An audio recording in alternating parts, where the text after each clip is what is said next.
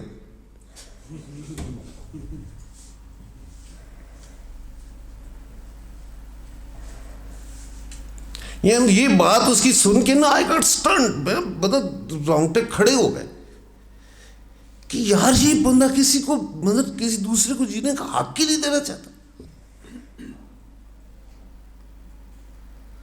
اس کو سمجھانے کی کوشش کی کہ بھائی یہ ٹھیک نہیں ہے اس طرح. دیکھو اللہ کے نبی کے تم فالور ہو, رسول اللہ کے فالور ہو. وہ تو عیسائیوں اور یہودیوں کے ساتھ ان کے معاہدات چلتے تھے.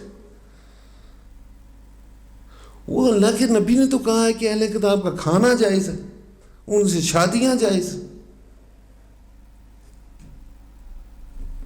تو تم اس کو کیا کہہ رہے ہو؟ تم اس کو جینے کا حق نہیں دینا چاہتے. تو بات کرنے کا مقصد یہ ہے کہ یہ تھاٹ اس کے ذہن میں کہاں سے آئی, کس طرح ڈیولپ ہو گئی. ان پلانڈ ہمارا ایجوکیشن سسٹم, ان پلانڈ ہمارا روحانی سسٹم. پھر ہمارے پاس اتنی آزادی ہے, ہم جس مرضی بندے کو ہم وہ کافر کہہ دیں, جس کو مرضی کچھ کہہ دیں. وہ عارفہ سعیدہ کہتی ہیں نا, اس نے بڑی مزیدار بات کی تھی. اس نے کہا یہ کافر شفر کہنا چھوڑ نہ دیں, ہم یہ اللہ کا کام ہے, یہ اسی پہ ہی رہنے دیں.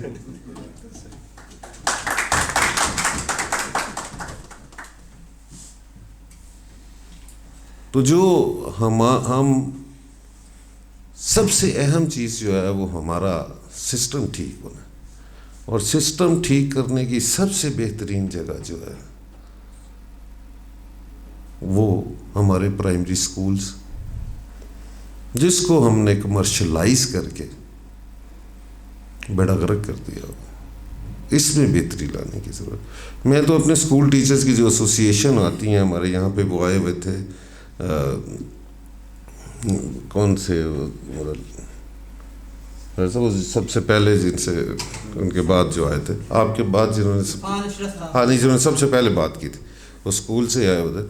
تو ایک دفعہ ان کی ایک سوسائٹی میں مجھے جانے کا اتفاق ہوا تھا. میں نے کہا تھا یار ایک کام کرو آپ لوگ, اس قوم پہ بڑا احسان ہوگا کہ آپ ایک اخلاقیات کا سبجیکٹ ڈیزائن کر کے نا تو پرائمری تک وہ پڑھانا شروع کر دیں, جس میں ہم بچوں کو کم از کم یہ بتا دیں کہ کیوں کیا ہوتی ہے, دوسرے کو راستہ دینا کیا ہوتا ہے, شکریہ کا کیا مطلب ہوتا ہے. یہ چھوٹے جی باتیں نا, یہ ہم بچوں کو سکھا دیں یار. تو یہ ہمارے اپنے لیول پہ ہو سکتا ہے, اس کو ہمیں کرنا چاہیے, اس طرف آنا چاہیے. ایک چھوٹی سی بات کر کے اقلیت کے بارے میں اجازت چاہوں گا آپ سے. بڑی خوبصورت بات کی رضاوا صاحب نے بھی, ڈاکٹر صاحب نے بھی, کہ اقلیت کوئی لفظ نہیں ہے. اگر اقلیت لفظ ہوتا تو مغل تو اقلیت میں تھے لیکن رولر تھے. جیسے ڈاکٹر صاحب نے کہا کہ یہ ایک بہت بڑی مثال رواداری کی اور اپنے آپ کو ہمبل رکھنے کی. مجھے یاد پڑتا ہے کافی دیر پہلے کی بات ہے جب صرف پی ٹی وی ہوتا تھا. جب صرف پی ٹی وی ہوتا تھا تو پھر وہاں پہ بڑے اعلیٰ پائے کے ادیب اور اداکار بھی ہوتے. تو مجھے یاد ہے ڈاکٹر اشفاق احمد صاحب کا ایک ڈرامہ تھا. اس ڈرامے کا جو مین تھا کہ وہ جو مین کریکٹر ہے, جو ہیرو ہے, ہی از اے بزنس اونر, کوئی ٹائکون ہے. تو اس کے پاس ایک کرسچن لڑکی جاب کے لیے آتی, وہ اس کو جاب بھی دیتا ہے, پھر اس کی بہت زیادہ کیئر کرنی شروع کر دیتا. اب اس کا بیٹا جو ہے وہ بھی اس کے ساتھ, یعنی اس کو اسسٹ کر رہا ہوتا. وہ جو بزنس مین ہوتا ہے جو اس کرسچن لڑکی کے ساتھ بڑا کر رہا ہوتا ہے, اس کرسچن لڑکی کا بیٹا بیمار ہوتا ہے, وہ اس کے گھر چلا جاتا ہے, اس کی بچی اس کے بیٹے کو لیتا ہے, ہاسپٹل لے کے جاتا ہے. جتنے دن وہ ہاسپٹل رہتا ہے وہ خود بھی رہتا ہے. الٹیمیٹلی ایک سچویشن کریٹ ہو جاتی ہے کہ ادھر اس کرسچن لڑکی کا ہسبینڈ جو ہوتا ہے وہ اس پہ شک کرنا شروع ہو جاتا ہے, اور ادھر وہ بیٹا بھی شک کر رہا ہوتا ہے باپ پہ, اور جو اس کی بیوی ہوتی ہے وہ تو مطلب دونوں ہاتھ لے کے اس کے پیچھے پڑی ہوئی. وہ اینڈ میں مطلب مبصر صاحب وہ ہے کہ اینڈ میں وہ ساروں کو اکٹھا کرتا ہے, ڈرامہ نگار جو ہے اکٹھا کر کے, تو وہاں پہ ایک ڈائلاگ ہو رہا ہے.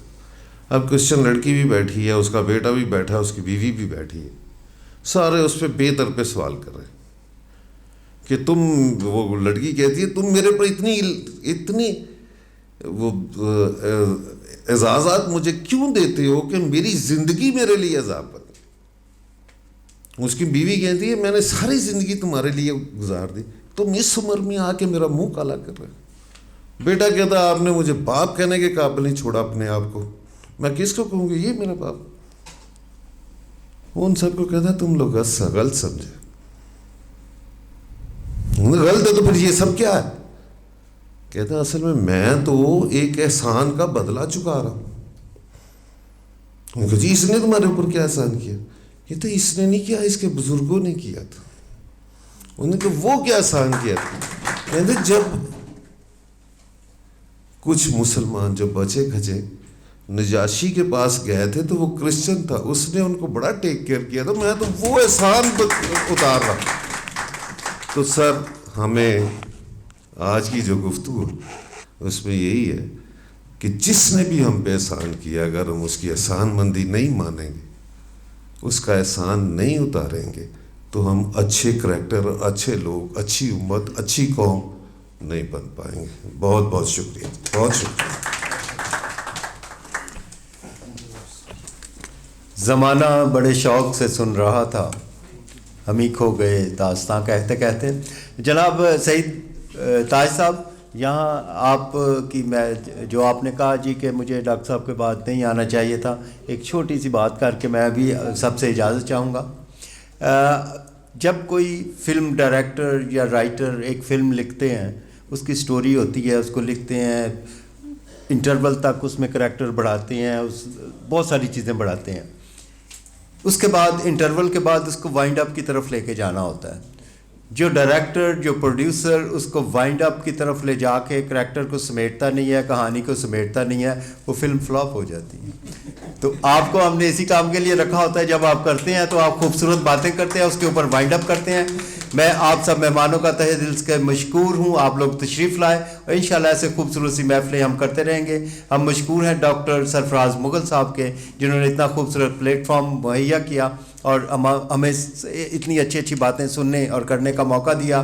اور انہوں نے جس خوبصورت ہاسپٹل کا آغاز کیا وہ بھی بڑا خوبصورت ہے. آج اتفاق سے وہ کسی کام کے سلسلے میں اسلام آباد میں مصروف تھے. انشاءاللہ اگلے کسی پروگرام میں ان سے بھی ملاقات کریں گے. آپ سب لوگ تشریف لائے, آپ کی تشریف آوری کا بہت شکریہ. اور آج کی شام یقیناً یادگار ہوگی. اپنے میزبان بشارت حسین کو یہیں سے اجازت دیجیے گا. اللہ حافظ. پاکستان زندہ باد.